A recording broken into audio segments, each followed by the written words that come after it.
Dennis says, Keith sounds as if he wants Russell Martin to fail. Dennis needs to get off my back. That's all he does. Dennis, have you only got one gear? He says, most that starting 11 yesterday won't be at Ibrox come the start of the season, and still at least another 5 signings coming in. 2-2 against Bruges, better result than Brendan's against Queen's Park. William says, good few players need to go. Everything won't be done in the first window. And this one on Facebook as well. I'm sure, this is from Robert, he says, I'm sure Martin got a shock. Never expected him to say get booed at half-time in a friendly. Welcome to Glasgow. It's a fair point, isn't it? Aye, it's a fair point, aye. But that's the point, and Dennis maybe isn't getting it, but it's not a matter of anybody wanting anybody to fail. I think Russell Martin's a really nice guy. I knew Russell Martin when he was a Scotland player. And, you know, I think he's got really bright ideas about how he wants the game to be played and what he'll want his Rangers team to look like. The point that I'm making, Dennis, I think he's up against it because Rangers fans are understandably running low on patience if it's not completely exhausted by now. Because these last 10, 15 years, whatever it's been, of almost total Celtic dominance, it's wearing thin, and so many different managers have come and gone, so many different rebuilds have come and gone and never quite worked. And that's what I'm saying. I've actually got sympathy for Russell Martin. I think as much as, you know, he clearly wanted this job, he held Leicester off, let's not forget, to because this is the one that he wanted, but it's a really difficult one. I'm saying that is the point. And he's probably going to pay an unfair price for the mistakes that have been made along the way by a whole host of others. I genuinely think that, you know, there's such a gap between Celtic and Rangers in terms of the spending power and the shape and look of the squads right now, that he's going to be doing really, really well to get himself, you know, up and running at the start of the season with so much work still to do in the transfer market. I think it's just a difficult gig. And I hope that Rangers fans like Dennis there show a bit of patience. But I completely understand why there'll be a lot of Rangers fans that aren't so keen to show patience. They've been patient for long enough. They want to see some action now. They want to see some signs that they're going to have a team that's going to be competitive. Russell Martin has a very kind of clear idea on how he wants this Rangers side to look. And he's almost got a blank canvas. And that should be exciting as well for Rangers supporters because it gives this opportunity. And it's something that Rangers should have done probably years and years ago when they went down the divisions. At that point in time, it should have been a blank canvas. It should have been a new contemporary sort of vision as to how the club moves up through the leagues again with a very defined modern playing style. And, you know, if they'd put those blocks down at that point in time, well, they might hit the top flight, you know, with some serious momentum. But it just feels as if it's stop, start. And, you know, and for that reason alone, you know, I hope Russell Martin, I hope it works for him. I hope that he's given the time and room that he's going to require. So it's not a case of hoping that the guy doesn't do well. On the contrary, I hope he does do well.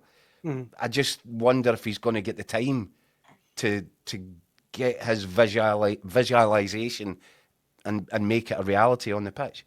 But listen, what we should do, Daniel, is there is some news in terms of potential incoming at Rangers. We think that Nasser Jiga will arrive from Wolves, possibly within the next 24 to 48 hours on a season-long loan deal.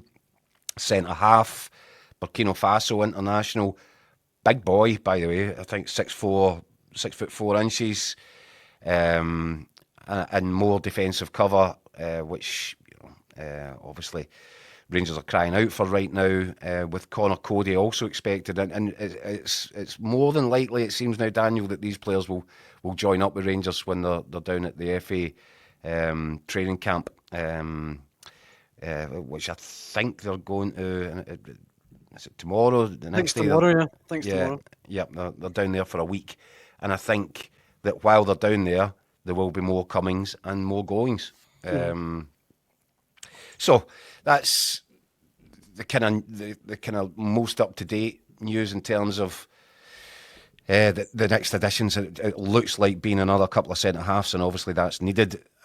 I think the focus then has to shift for Russell Martin into the final third, and what he's going to do with strikers, whether or not Cyril Dessers is staying. It's starting to look more and more to me as if they've just totally kiboshed the offer that they've got from AEK and aren't that bothered about re-entering negotiations over it, which tells you that they've probably come to the conclusion that Dessers isn't a bad guy to have around. But it won't be enough. They're going to need, when you think about it, if, at one point it did look as if Dessers might be away, Egaman might be away, and Vaclav Cherny had obviously returned. That was, I don't know, was it 60 odd goals between the three of them last season? Must have been, aye. So that points to where Rangers have got to do their serious work in this transfer market. I think they've done well in terms of how they're going about it. It's not spectacular, but there is, as I said, a strategy and a structure to it. British-based sort of core players bringing in a bit of experience where they can. But the interesting bit, and the thing that will, I think, determine whether or not Rangers are ready to launch a proper challenge in time for the start of next season, I think that will come in the shape of, what they look like in the final third, what sort of calibre of attackers they're looking for. Young boy Finlay Curtis, by the way, might have played his way into the reckoning. He looks as if he could contribute, but I think Rangers will need to try and look at, a like-for-like, as near as damn it, replacement for Cherny.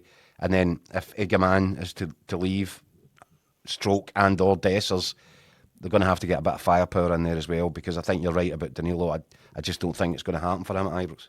Yeah. In the comments, Lark Call Blues says, another loan signing.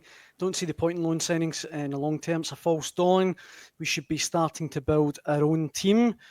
John says, if Cody wanted to come, why is it not done yet? That kind of is taking a wee bit longer than I think we all anticipated. Yep. But it seems that, Leicester are waiting before they give him the green light on it. For why, I do not know. Perhaps they want to bring somebody in before they let him go. But that seems to be the hold-up, which, you're right, this one did feel like it was a deal that shouldn't be hard to do. I would have expected Cody to be in and around the squad already.